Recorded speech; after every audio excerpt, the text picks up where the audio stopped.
Mes chers amis, encore une fois de plus, bonjour, bonjour, bonjour, les amis de GTL. C'est, Ça fait une énorme joie de savoir que vous êtes connectés à notre antenne actuellement. Et ceci nous va droit au cœur, puisque c'est un signe de reconnaissance et vous nous faites confiance parce que nous pouvons apporter un petit plus, pas un grand, mais un petit plus à votre édification, surtout dans l'acquisition des connaissances. On est tous dans le même navire, nous échangeons les informations dans l'idée de nous soutenir les uns les autres. Et ça, c'est très bien. Aujourd'hui, nous allons cheminer avec notre deuxième séance dans le cadre du leadership politique expliqué. Nul n'a besoin de revenir sur ce qui a été dit la fois dernière. Donc, nous avions, en guise de préambule, nous avions donné notre vision, qui nous étions et c'était quoi notre mission, notre vision.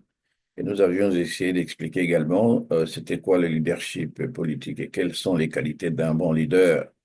Nous nous sommes attardés à expliquer comment et où est-ce que nous pourrions trouver ces bons leaders. Et donc, nous avions aussi signalé que, bon, la vision, c'était quelque chose de vachement important pour toute personne ou tout leader. Donc, il y avait également, et donc nous avions parlé de capacité forte au niveau de la décision, parce qu'il y avait des choix à faire, c'est indispensable, et que tout leader était censé avoir de l'empathie et de la compassion, et nous nous sommes arrêtés sur le fait que chaque leader, au bout d'un moment, à quelque niveau que nous nous trouvions, nous avons besoin d'avoir, de planter une espèce de questionnement, la conscience de soi. Nous avions dit que nous avions nos points faibles, chacun d'entre nous, et nous avions également des points forts. Et c'est ce que les Américains, ils appellent strength, weakness, trait and opportunity. SWOT, si je me permets l'expression. Il y a d'une part, euh, ça nous permet de faire l'inventaire de l'existant, l'inventaire de l'existant. Et par là, donc, nous avons compris que tous nous avions des défauts et des qualités. Le défaut pouvant nous ramener à la casse, au garage, n'est pas du tout excellé. Et les qualités pouvaient nous propulser au firmament de la gloire et de l'excellence. Et donc, comme un humain, comme l'humain, il est pas forcément celui qui connaît tout, le seul qui est omniscient, c'est Dieu.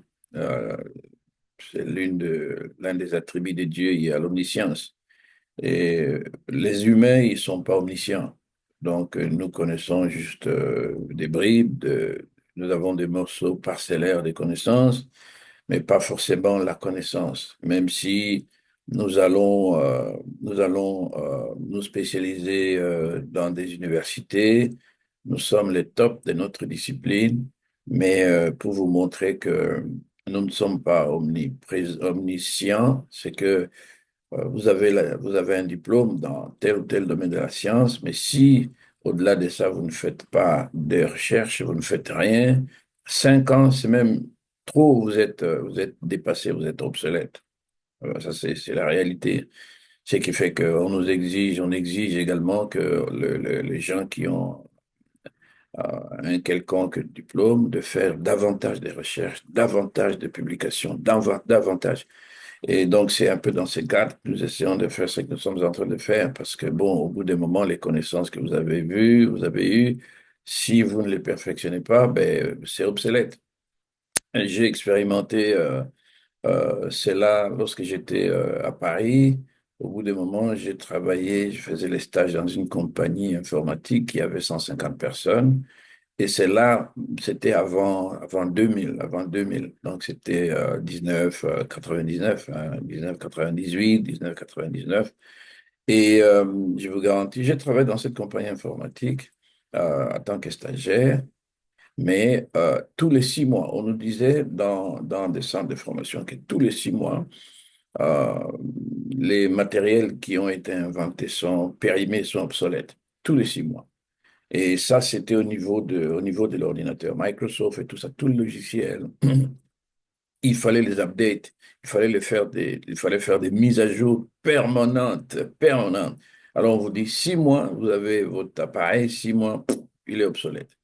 Et aujourd'hui, on peut aussi réaliser comment cela est bien vrai, parce que quand on voit comment la téléphonie évolue, mais c'est fou, c'est toutes les semaines, il y a de nouvelles fonctionnalités qui se rajoutent et que bon, si on a été scotché à la version, prenons iPhone, vous êtes à la version 6, à la version 7, votre téléphone, il n'est plus opérationnel. Il n'y a plus les fonctionnalités qui marchent dans cette interface. Donc, ce qui fait que les connaissances, elles doivent être update, update, update permanemment. Vous voyez? Et ça, c'est le secret pour maîtriser ou même être un expert. Un expert, c'est pas quelqu'un, c'est pas Dieu, en fait. Un expert, c'est quelqu'un qui a une certaine forme de curiosité, qui s'accroche à lire, à écouter, à assister dans des conférences, et comme ça, on se cultive, et puis au bout d'un moment, on est utile à soi-même, et également on est utile aux autres. Donc ça, c'était simplement une introduction. Nous sommes en train de cheminer avec notre bouquin de stratégie gagnante, et surtout l'outil pour le leadership africain, très important. Aujourd'hui, nous allons parler d'un sujet capital. Quelles sont les stratégies utilisées par l'Occident pour plier l'Afrique, pour plier, hein, to make you bow down, depuis le 15e siècle? Je ne suis pas en train de faire l'histoire, mais faites un petit peu la curiosité historique, vous allez comprendre un petit peu. Vous allez chacun pour sa part résumer également tout ce qui a été fait. Mais quelles sont les stratégies utilisées par l'Occident? Vous ne pouvez pas être un bon leader africain si vous n'avez pas appris ces choses. Non. Et c'est pourquoi nous sommes en train de faire ceci. C'est entre autres également pour permettre à ce que chacun d'entre nous, hein, soit équipé avec la connaissance. Et c'est ainsi que, comme dirait l'autre, qui veut voyager loin, ménage sa monture. Ou en d'autres termes, qui veut aller au loin, ménage sa monture. Vous voyez? Ce proverbe vient d'une pièce de Racine. C'est un auteur français, les plaideurs, hein. Donc, voulant dire que pour mener à bien une entreprise, il faut ménager ses ressources, ses forces. Donc, on venait de parler également de la conscience de soi, faire le bilan de l'existant, voir ses faiblesses, ça rentre un petit peu dans les cadres, mais qui veut voyager au loin, il doit ménager sa monture. Ça rentre également avec une autre pensée de la Bible qui dit que si tu veux construire une tour, assieds-toi et calcule la dépense pour savoir si tu as des moyens pour bâtir la tour et ne pas tomber dans le piège où tu as commencé et que ben, les travaux s'arrêtent à mi-chemin parce que tu n'as pas calculé la dépense. Vous voyez à peu près de quoi je suis en train de parler. Donc, ça rentre dans le même concept. Donc, pour aller au loin, il faut, ou atteindre des objectifs plus élevés ou lointains, vous voyez, il faut garder des forces et, et voire même des réserves euh, qui correspondent à ces projets. Et aussi, dans le même temps, comprenez que le leadership aux États-Unis, il a été développé pour la plupart des temps dans des écoles évangéliques chrétiennes où c'est tiré de la Bible, hein. Donc, c'est vraiment la Bible qui est un petit peu la source d'inspiration de cette notion de leadership qui a été développée ici aux États-Unis, plus que partout ailleurs dans le monde.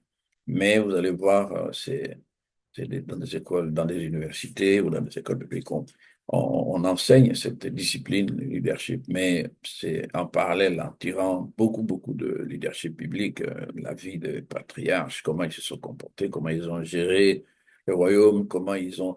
Et c'est à partir de ces principes que cette discipline a pris corps, a vu le jour et c'est devenu monnaie courante dans tout le domaine, dans le domaine sportif, dans le domaine de l'armée, dans le domaine. Il y a des grands savants du leadership comme John Maxwell, euh, qui a formé beaucoup de gens et on a assisté à beaucoup de ses conférences et puis même les gens qui ont été formés par lui, on a été en interaction avec eux beaucoup de fois, toujours dans le domaine de leadership. Ça, c'est beaucoup plus ce qui vient de la Bible, si je peux aussi me résumer de la sorte. Et donc, la Bible nous dit que mon peuple périt par manque de connaissances. Pas seulement des connaissances bibliques, pas seulement des connaissances théologiques, mais bon, il s'agit bien évidemment d'une expertise multisectorielle dans tout le domaine de la vie, hein. Quels sont les domaines que vous connaissez? Dans le domaine scientifique, dans le domaine politique, de gouvernance, dans le domaine géostratégique, dans le domaine historique et autres secteurs d'activité. Donc, le peuple de Dieu périt parce qu'il est en carence par rapport à toutes ces formes d'expertise. Vous voyez? Et donc, puisque nous sommes en train de parler de leadership politique, euh, en, en rodé à la carte ou taillé à la carte, le leadership politique taillé sur mesure à la dimension africaine, là, il faut qu'on se le dise, pour plaider pour l'Afrique. Tout leader, tout leader, à quelque niveau que ce soit, pour plaider pour l'Afrique. Laissez-moi insister encore de cette manière. Tout leader est censé connaître et maîtriser l'histoire et les cours des événements sur un espace géographique, culturel et civilisationnel donné.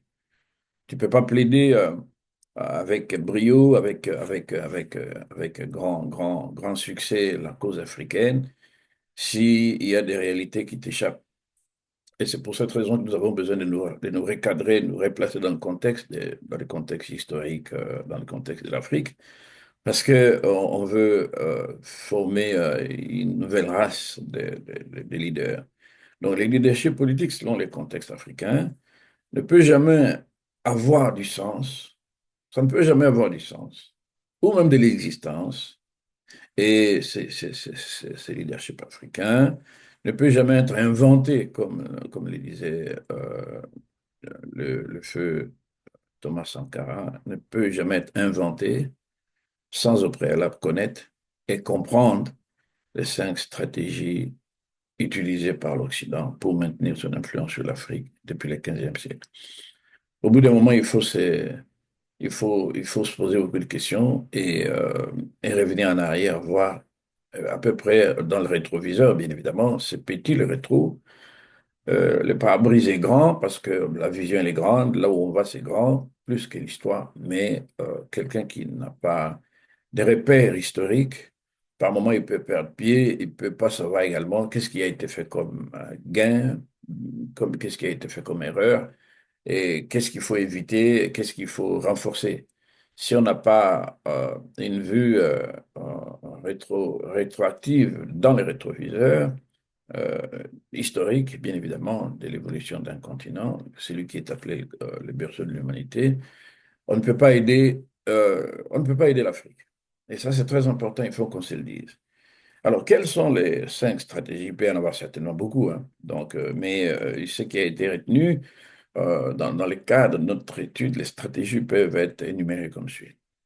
Vous savez, l'Occident, euh, c'est pas forcément que la peine de crier sans arrêt, sans arrêt, sans arrêt. Si tout du moins, en criant, on n'a pas compris les b.a.-ba, on n'a pas compris les principes fondamentaux qui ont été lancés par l'Occident pour damer le pion depuis belle lurette, donc depuis des temps immémoriaux jusqu'à la période actuelle. Alors, la première des stratégies utilisées par l'Occident, ou alors les stratégies, c'est les stratégies historiques. Vous voyez, on vient de parler de l'histoire, mais c'est hyper important dans l'histoire quelles sont les stratégies qui ont été utilisées par euh, l'Occident. La première des choses, la première des stratégies historiques, c'est le colonialisme. Ça va du 15e au 20e siècle. Du 15e au 20e siècle. 5 siècles de domination, colonialisme. Est-ce que tu as pu prendre déjà le temps de réfléchir? Qu'est-ce qui s'est passé? Donc, d'abord, la première des choses que l'Occident a établi, a élaboré, a mis au point, c'est l'établissement des colonies. OK? L'établissement des colonies. Au-delà de ça, l'Occident a imposé euh, sa domination les autres peuples et aussi a imposé l'exploitation des ressources. Vous voyez, on établit les colonies, on impose la domination sur le terrain conquis et on tire les ressources. Euh, c'est hyper important de connaître ces mouvements en 3 temps parce que c'est symbolique, mais c'est profond. Vous voyez, on parle des colonies. Parfois, c'est assez vague pour certains, mais aujourd'hui, c'est peut-être bien mieux c'est mieux que l'on fasse un peu que l'on scanne, on fasse du scan, qu'on arrive à scanner. Quand on parle des colonies, qu'est-ce que ça veut bien dire? Les colonies, les anciennes colonies des pays occidentaux, euh, alors, il faut qu'on arrive à savoir qui a dominé qui. Est-ce que cette domination a pris fin ou elle continue? C'est autant de questions que tout leader aujourd'hui est censé se poser. Euh, il y a parmi les gens, enfin, dans le monde occidental, les gens qui ont eu des colonies, c'est les Français, les Britanniques, les Espagnols, les Portugais, les Allemands et même les Américains. Les gars, beaucoup de gens, ils n'ont pas des lumières là-dessus. Donc, établissement des colonies, imposition d'une domination étrangère et l'exploitation des ressources. Ça, c'est la stratégie historique selon le colonialisme. OK? Donc, et si nous avons parlé de quelques pays occidentaux, c'est bien mieux qu'on puisse mettre le point sur l'interrupteur aujourd'hui pour que ça nous ramène vers la compréhension des choses. Tu peux pas avoir un bon leadership euh, même mondial, pas forcément africain, si tu ne maîtrises pas ces réalités du colonialisme. La France, en Afrique, a colonisé l'Algérie, le Maroc, la Tunisie, le Sénégal, le Mali, la Guinée, la Côte d'Ivoire, le Bénin, les Niger, les Tchad, la République centrafricaine, le Gabon. Vous voyez? C'est un petit peu à peu près, peut-être qu'il y a quelques éléments Burkina Faso, je pense aussi, qui doivent être, ce sont des réalités qui doivent être comprises de tous leaders africains. La France a colonisé ces nations. En Asie, la France a colonisé l'Indochine. Vous voyez, quand on parle d'Indochine, on a parlé de Vietnam, Laos et Cambodge. C'est l'Indochine. Et il y a l'Inde française, une partie qui a été appelée l'Inde française, hein, Pondichéry, Karikal, Yanoam, Mahé et Chandernagore. Ce sont des colonies françaises au niveau du continent asiatique. Est-ce que tu le savais? Au niveau des Amériques, il y a le Québec, l'Haïti, la Guadeloupe, la Martinique, la Guyane française. Et même la Louisiane qui a été vendue en 1801 par Napoléon, euh, elle était une colonie française. La Louisiane, une grande partie, un grand territoire qui a été vendu, je pense, à 15 millions de francs ou 15 millions de dollars, quelque chose comme ça. C'était aussi la colonie française, mais qui a été bazardée par la suite. Certains l'ont regretté. Bon, les autres, ils ont été optimistes pour se dire que, bon, les États-Unis, avec leur stratégie expansionniste, tu lui résistes, ben, il prend par force. Et c'est comme ça que même les États-Unis ont pris beaucoup d'États du Mexique pour les annexer aux États-Unis. C'est une longue histoire, on ne va pas mélanger le pinceau pour pas que vous soyez dans la confusion. Et donc, il faut aussi savoir, au-delà de l'Afrique, la France a colonisé ce pays, l'Asie et aussi aux Amériques. Vous voyez? Et pas seulement aux Amériques, parce que je parle de, il y a la partie nord, même des continents états-uniens, la partie états-unienne et même dans les, dans les, euh, dans, dans, dans les îles, comme on les appelle, départements d'outre-mer, ce sont des colonies. Vous voyez. En Océanie, la France a aussi colonisé la Nouvelle-Calédonie, la Polynésie française et la France aussi a colonisé Wallis et Fatuna. Donc, ce sont là, il faut que tu saches, c'est là, en Afrique, en Asie, au niveau partout, ils ont eu et je pense que c'est ça qui fait même leur force parce ils pompent des recherches de toutes ces nations. Vous comprenez? Il y en a qui, jusque-là, sont encore au garde à vous par rapport au lien, au cordon ombilical avec la France. C'est pas une histoire d'il y a... Non, non, ça continue à la minute où je parle, ça continue encore. Et parlant du Royaume-Uni, le Royaume-Uni, c'est pareil. On a parlé des colonies. Le Royaume-Uni, il n'était pas non plus du reste, hein. En Afrique, c'était l'Égypte, les Soudan, les Kenya, l'Ouganda, la Tanzanie, la Zambie, Malawi, Zimbabwe, Afrique du Sud, et Nigeria et Ghana. Les pays, on les appelle aujourd'hui les pays anglophones. Vous voyez, ces pays parlent anglais, c'est parce qu'ils ont été colonisés par la Grande-Bretagne, le Royaume-Uni, si on veut faire l'extension de la nomenclature encore.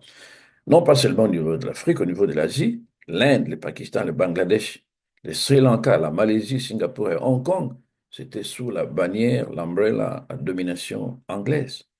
Au niveau des Amériques, les États-Unis, le Canada, la Jamaïque, Barbade, Trinidad et Tobago, ce sont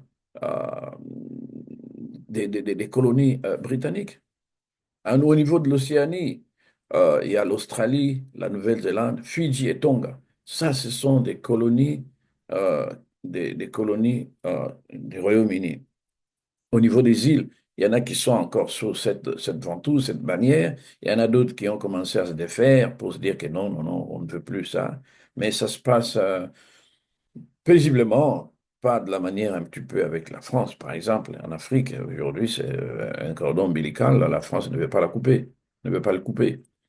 Et l'un des pays qui a établi des colonies, un autre pays, c'est l'Espagne.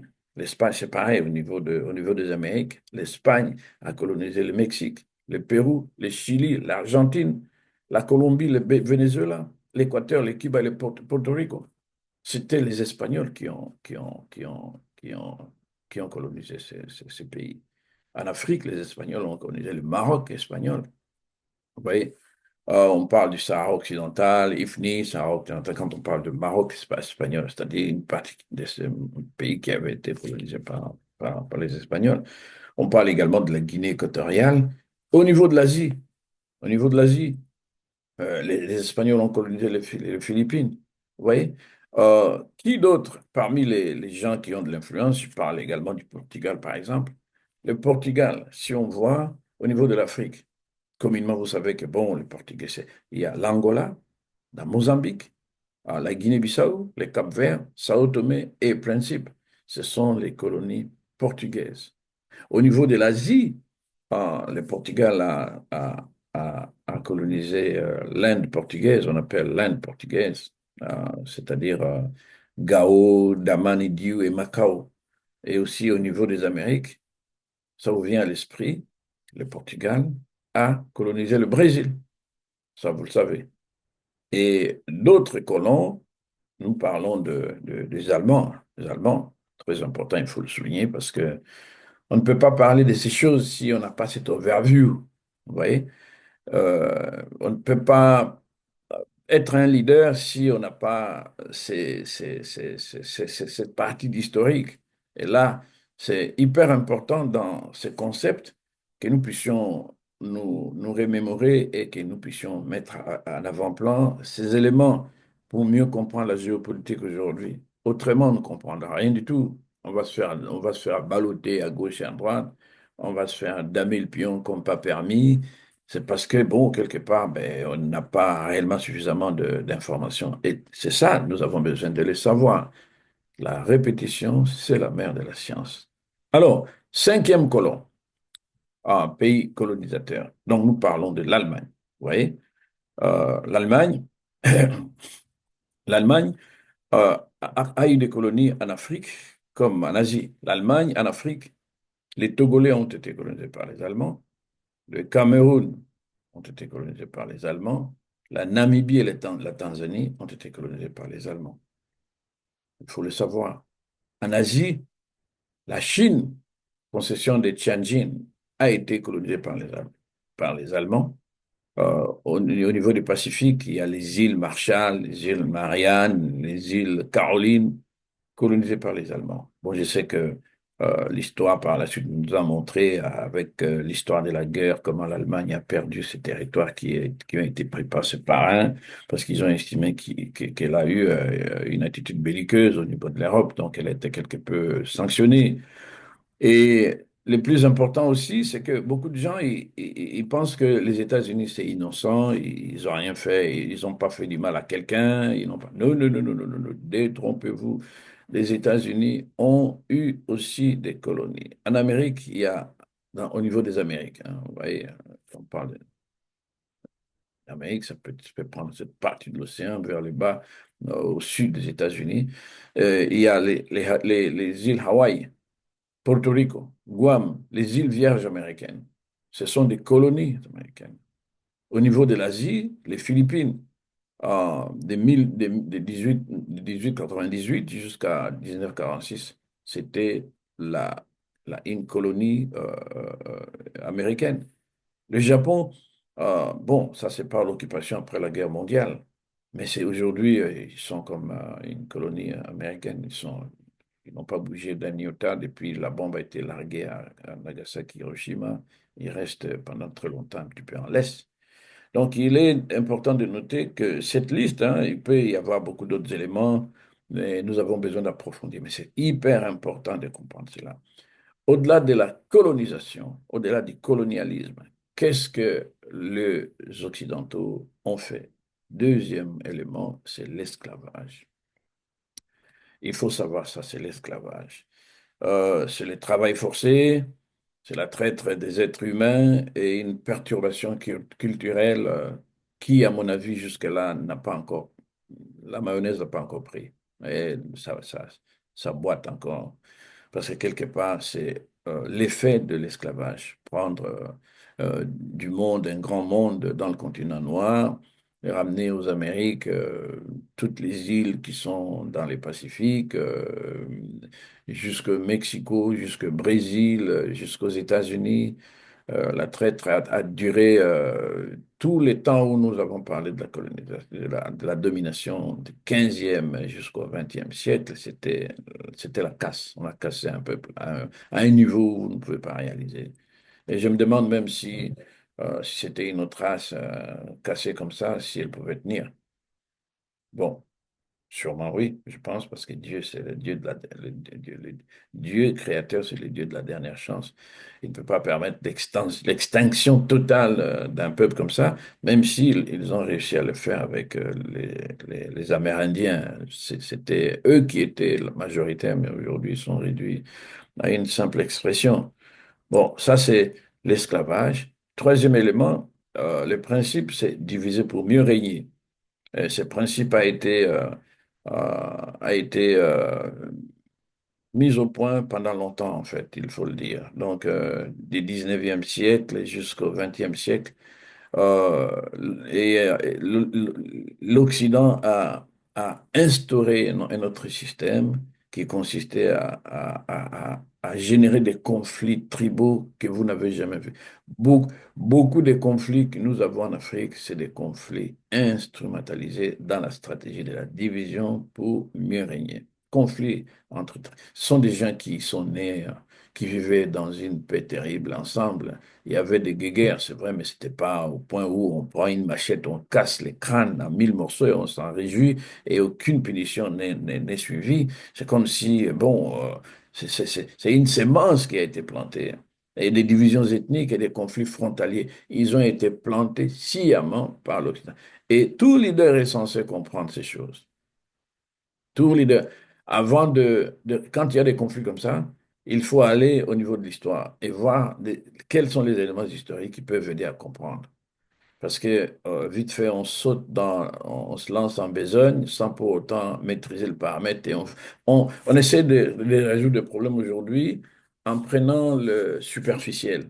Mais non, si vous n'avez pas cureté le mal, ben, l'épu que vous avez pensé enduire de l'huile au-dessus va exploser les corps, l'organisme demain parce que vous n'avez pas pu soigner le mal à la racine. On ne peut pas soigner le mal dans les superficiels, mais la racine, c'est connaître ce que nous sommes en train de partager. C'est très important. Et une autre forme deuxième forme de stratégie, au-delà des stratégies historiques, il y a la deuxième catégorie des stratégies, c'est stratégie économique. Vous voyez, c'est les stratégies économiques. Quelles sont les stratégies économiques qui ont été plantées par les colons? Et ça, c'est très important. Ils ont mis au point le néocolonialisme. Le néocolonialisme, en d'autres termes, c'est les contrôles économiques par le biais de l'aide. Vous voyez, les prêts ou les accords commerciaux. Donc, il y a une cabale, une machine qui a été mise au point, savamment réfléchie pour contrôler l'économie de l'Afrique, contrôler l'économie des autres pays, et en se disant, bon, nous allons vous aider, nous allons vous donner de l'argent, et nous allons signer des accords commerciaux. Et ça n'a pas encore continué du jour au lendemain. Moi, j'étais encore môme, j'ai appris qu'il y avait des accords ACP, je ne savais même pas c'était quoi, mais c'est des accords que la France avait signés avec l'Afrique, avec les pays de Caraïbes. Et bon, vous voyez, ce sont des accords qui sont pas égalitaires. Moi, j'ai fait une petite recherche, euh, rien que sur les cafés. Vous voyez, ça, c'est les cafés. Tous les jours, j'en prends, mais je vous garantis que les cafés qui viennent de l'Afrique, euh, je me lance dans le business. C'est, si je l'achète à 1 dollar, euh, ça se vend aux États-Unis à un minimum de 5 6 dollars. Et pour encore être poli, c'est 10 dollars. De 1 à 10, vous voyez la proportion. C'est les cafés, si je peux l'acheter à quelques sous, je sais pas, je vais pas raconter de bêtises, je vous donne une proportion. J'achète un et j'en vends à 10. Et si le café il n'est pas vendu dans des supermarchés, il est vendu dans des restaurants, c'est juste une mesure de quelques centilitres et ça peut prendre tout un jerrycan, un gallon. Et vous comprenez, c'est beaucoup, beaucoup de... Et des rapports comme ça sont établis dans l'histoire de contrôler les stratégies de l'économie. Et au-delà du néocolonialisme, il y a également les extractions, on en a parlé, extraction des ressources de ressources, exploitation des ressources naturelles. Qu'est-ce qu'on prend? On prend tout ce qui est en surface, c'est les arbres. On prend tout ce qui est dans les sous-sols. Deux choses sont dans les sous-sols. C'est le pétrole, les hydrocarbures et aussi les minéraux. Vous voyez? Dans l'espace, il y a eu même une stratégie au bout d'un moment que l'Union européenne faisait des stratégies pour prendre, à partir de l'Afrique, pour prendre les rayons solaires de l'Afrique et alimenter l'électricité en Occident. Vous voyez, des choses. Et au-delà de ça, il y a aujourd'hui, peut-être on n'en parle pas assez, avec les changements climatiques, il va y avoir beaucoup de problèmes au niveau de l'eau. Et vous savez, ceux qui sont visés dans ce genre de choses-là, il y a des pays comme la RDC avec des cours d'eau innombrables. Et ce sera la guerre de demain parce que certains voudront prendre cette eau gratuitement et tracer, casser les lits de l'Afrique et pour planter encore. C'est des histoires de dingue, mais ce sont des choses qui sont en train de se préparer, qui ont été conçues, imaginées, qui sont en train de se faire. Vous allez peut-être penser que je suis en train de dormir, ou non, je suis en train de vous énerver. Non, c'est pas vous énerver. Donc, alors, l'exploitation des ressources naturelles à trois niveaux. Euh, je pouvais parler même des ressources au niveau du soleil. Ça, il y a eu des tentatives qui ont échoué. Et dans les sols, sur les sols, les arbres. Je ne peux pas vous dire comment les arbres sont coupés. Ils vont Gabon, Cameroun, Congo, les deux Congos. Les bois sont en train d'être coupés pour être vendus à des prix. Vous ne pouvez pas imaginer. Il faut réfléchir. Pas de la rigolade. Et il y a aussi les hydrocarbures. Et tout ce qui est pompé au niveau de l'Afrique, ça a été conçu au départ dans les cadres de la stratégie économique. Et maintenant, quand on est leader, il faut réfléchir mille fois comment renverser la tendance. Et ça, c'est très important. Il y a aussi eu dans les stratégies économiques, il y a eu des programmes d'ajustement culturel, hein, pas culte, non, structurel, avec les fonds monétaires, avec la FMI, Fonds monétaire international, aussi avec la banque. Donc, il y a des impositions de mesures d'austérité, la privation et la libéralisation des échanges. Moi, je me rappelle, j'étais encore étudiant, jadis, j'étais étudiant au Congo. Euh, Comme je faisais la gestion et l'administration d'institutions de santé à l'ISTM, c'est là que j'ai eu mon bachelor degree, associate degree. On était logé dans le Home 10, au campus de Kinshasa. Mais on avait ce qu'on appelait, c'était au temps de Kengo Adondo, il y avait jeudi choc. C'est-à-dire, un jeudi, on pouvait manger la moitié du poulet. Chaque étudiant avait la moitié du poulet. Mais quand Kengo était au pouvoir, ben, avec les fonds monétaires internationaux, on lui a dit arrête tout ça. Il a cassé. On avait la moitié du poulet au repas. Tout ça a disparu d'un trait. Les étudiants ont souffert. On avait des bus qu'on appelait autrefois les bus Thomson. Ce sont des bus qui ont été fabriqués à l'intendance générale, je pense comme des bus de chevaux là-dedans, mais c'était quand même bien, ça aidait les étudiants, ça nous prenait. À l'époque, j'étais parfois mi-interne, mi-externe. Quand j'étais à la maison, je rentrais, je pouvais prendre les Thomson, comme on l'appelait, pour nous amener au campus. Mais tout ça a été pioup, squeeze, supprimé. Et à l'époque, bon, je sais euh, les budgets de l'école, les budgets de la santé, c'était squeeze littéralement. Et je me rappelle encore que, bon, pendant ce moment-là, les gens qui ont fait des études au niveau au niveau du budget de l'État, les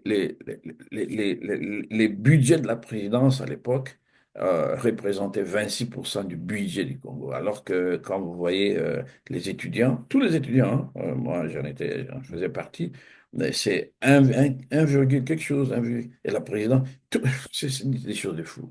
Mais ça a été imposé par les systèmes. Et il faut comprendre comment les choses marchent. Vous voyez, si tu dis que bon, ben, ça tourne comme ça, c'est comme ça que ça marche, sans pour autant comprendre la raison profonde. Ça, c'est la stratégie des programmes d'ajustement structurel. Ça fait de la casse, les hôpitaux, des maladies, les gens sont morts. Et depuis là, bon, beaucoup de pays d'Afrique, non pas seulement les pays d'Afrique, beaucoup de pays dans le monde ne se sont pas retrouvés. Vous voyez? Et aussi, le quatrième élément des stratégies économiques, il y avait la diplomatie du piège de la dette. C'est-à-dire, on va vous donner de l'argent, vous pouvez prendre, prenez de l'argent. Mais au final, c'est une formule. Ils savent que l'argent là ne va jamais atterrir dans le besoin dans le besoin d'infrastructures, projets d'autoroutes, projets des ponts, création des écoles ou la construction des bâtiments. Ils savent que ça ne va pas, ça atterrit dans des poches des dirigeants. Et les dirigeants, ils sont conscients, ils savent que bon, on lui garantit ces sous-là, ben, il est très content, il défend la cause du maître, c'est tout. Et ça, ce sont des choses que nous avons besoin de voir et de comprendre. Parce que si tu ne comprends pas ça, tu ne pourras pas être en mesure de t'en découdre. Il faut comprendre d'abord pour pouvoir. Et stratégie politique, c'était quoi comme stratégie politique? Je pense que je vais peut-être me limiter à un ou deux points. Stratégie politique, c'est les changements de régime. Soutenir des régimes fantoches ou orchestrer des coups d'État. Et je peux vous avouer, il y a peut-être plus, je ne vais pas vous raconter de bêtises. Il y a eu beaucoup de présidents au niveau de l'Afrique qui ont été tués simplement parce que c'est dans les cadres des stratégies politiques imaginé par l'Occident. Lumumba est mort, et même celui qui a mis à mort Lumumba lui-même, il a été victime de la même mandibule avec une dentition aiguë du genre crocodile. C'est une machine crocodile qui croque les gens. Et lui, il a tué, mais la même machine croque, l'a croqué. C'est comme ça que c'est une histoire de fou. Des gens comme Thomas Sankara, bon, qui c'est qui l'a tué? C'est son ami. Il y a encore beaucoup de traîtres comme ça qui jouent les jeux du maître. Et quelqu'un disait même l'autre fois que bon, les cadavres de Thomas Sankara, il cultive beaucoup plus de respect que le corps vivant de Blaise Compaoré, parce que tu les vois, tu te dis, ben, ça c'est un traître. Et je ne sais pas comment il veut vivre sa vie comme ça, en réalisant qu'il a trahi un peuple, qu'il a trahi un ami, il a trahi un peuple. Euh, il y a des gens qui... il y a beaucoup de choses comme ça que nous avons besoin de comprendre. Et ça, ce sont des stratégies. Il faut le savoir. Et tu rentres là-dedans, si tu n'as pas un clou par rapport à ce qui s'y fait, tu vas. Et il y a aussi au-delà du fait qu'il y a des changements de régime, aujourd'hui, on parle de démocratie, on parle des droits de l'homme, on parle de développement, on parle de gouvernance. Il y a des théories qui ont été, nous allons peut-être voir ça, je ne vais pas dépenser, qui ont été mises au point pour dire que, bon, nous allons avancer avec ces cartes-là. Hein. On va avancer dans les cadres des développements, des gouvernances. Mais en fait, au final, c'est du paravent. C'est que de la fumée, c'est une fumée d'écran. Un écran de fumée, un écran de fumée. C'est du pipeau. Il y a rien de bon là-dedans. Et là, la Bible dit que l'homme soit pris pour fake et Dieu pour vrai. C'est ce qui est en train de se montrer actuellement. Tout ce que l'homme a imaginé, qui a été faux, mais ça se casse. À la date d'aujourd'hui, avec Internet, il y a les gens, ils ont accru leur savoir, les gens ont de la gigote, les gens peuvent voir et ils peuvent réfléchir. Il y a de ces vérités qui ne passent plus. C'est pour ça qu'il y a ça bouillonne de partout, parce que les gens, ils ont appris à connaître beaucoup de vérités. Mais c'est juste qu'un début, en fait. Et au niveau, il y a aussi des guerres par procuration, des guerres par procuration. On alimente des conflits entre des tribus, entre des gens, et puis, bon, les mandataires locaux, ils ne comprennent pas. Et il doit comprendre. Quand un étranger vient te dire, prends de l'argent, tue ton frère, il faut dire, niet, tu ne feras pas ça en Europe. Jamais. Aux États-Unis, tu ne vas pas venir dire, oh, euh, écoute, moi, je suis un mercenaire, je vais te donner de l'argent, est-ce que tu ne peux pas me tuer, Rubio? Ou alors, bon, tu peux pas me tuer les sénateurs, je sais pas moi, tu peux pas me tuer les sénateurs d'Ishmael. Ben, c'est toi qui viens avec ton argent, tu vas être squeeze comme un minable et tu vas être mis en prison. C'est toi-même qu'on peut condamner à mort.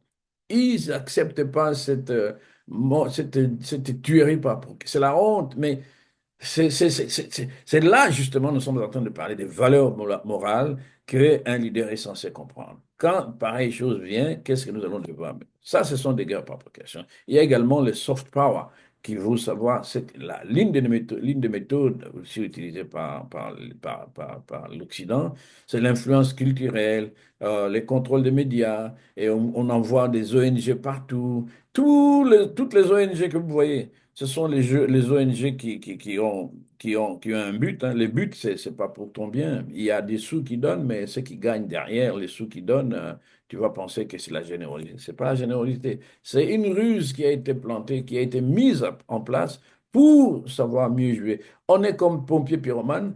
L'autre, il vient avec du feu, il crame ta maison et il vient derrière avec quelques seaux d'eau pour... Ah, ça a cramé ta maison. Non, c'est lui-même, c'est ça le pompier. Et c'est ça l'hypocrisie en fait. Quand on n'a pas le cœur de Dieu, on joue le jeu hybride, hypocrite, on joue le jeu de caméléon Et nous avons besoin de comprendre toutes ces choses-là, parce que si vous ne comprenez pas ça, c'est difficile. Alors aujourd'hui, je pense que je vais m'arrêter sur ce point-là. Et prochainement, nous aurons l'occasion de voir les stratégies sociales qui ont été utilisées par l'Occident. Et donc, ça va nous permettre, nous aurons également, dans les prochains jours, à voir les stratégies modernes qui ont été implémentées par l'Occident. Et il faut les connaître, hein, parce que, ben, écoute, si tu ne les connais pas, tu vas rester faire du surplace, croyant que tu évolues. Non, non, il faut pas te tromper. Nous vivons aujourd'hui dans un monde des requins. L'homme, il est requin pour l'homme et il est caïman pour l'homme, il est lion pour avec des mandibules, des canines qui sont prêtes à écraser toute velléité de résistance, d'opposition et de mise en lumière des stratégies qui ont fait longtemps, qui ont fait du mal depuis longtemps. Donc voilà à peu près aujourd'hui, on va se limiter sur ces coups. Et je crois que, encore une fois de plus, donner l'occasion à vos frères à vos sœurs, à vos frères, de se remémorer toutes ces réalités qui sont indispensables. Nous avons besoin de les connaître, nous avons besoin de les analyser, parce que si tu es dans un flou généralisé, dans une forme d'obscurantisme létal ou dans une forme d'analphabétisme béat ou tu vas être à la traîne, tu vas être à la traîne, tu vas être à la traîne. Alors que les gens sont en train de réfléchir à intelligence artificielle, ils sont en train de réfléchir à la conquête de l'espace, en train de réfléchir la technologie nouvelle. Mais si déjà les BABA, les basics, nous, Ramon, nous ne les avons pas encore maîtrisés, il faut pas accepter de rester encore à la traîne. Ne serait-ce que pour une seconde du tout de sa vie, parce que ça fait longtemps, ça fait 5 siècles que, on rame, on rame, on rame, mais si on ne réfléchit pas euh, pour inventer un autre avenir, pour inventer un futur, et je vous garantis que ça va ramer encore pendant très longtemps. Et Dieu seul sait si, comme certaines civilisations ont disparu, certains pays, certaines nations ont disparu, même là, sur la face de la carte, ben, si certains peuples ils vont encore être là parce que les choses, les choses s'aggravent dans le sens négatif. Tout, ça crame de partout, il y a du sang qui gicle de partout. Parce que l'homme, il a atteint un niveau où il s'est totalement désolidarisé de la divinité. Il a dit, c'est moi le Dieu, je dois tout prendre et personne n'a le droit de me contester. Si toi, tu ne comprends pas ces choses, tu penses que en restant à la maison, en ne faisant rien, en ne réfléchissant pas à des conditions comme ça, que ça va changer la donne, ne va pas changer. Il faut d'abord comprendre les actions, les intentions, on ne peut pas toutes les lire, mais les actions, on peut décoder, savoir exactement pourquoi un tel a fait ceci. Et il faut essayer d'être en mesure de pouvoir proposer des contre-actions, si je peux me permettre l'expression.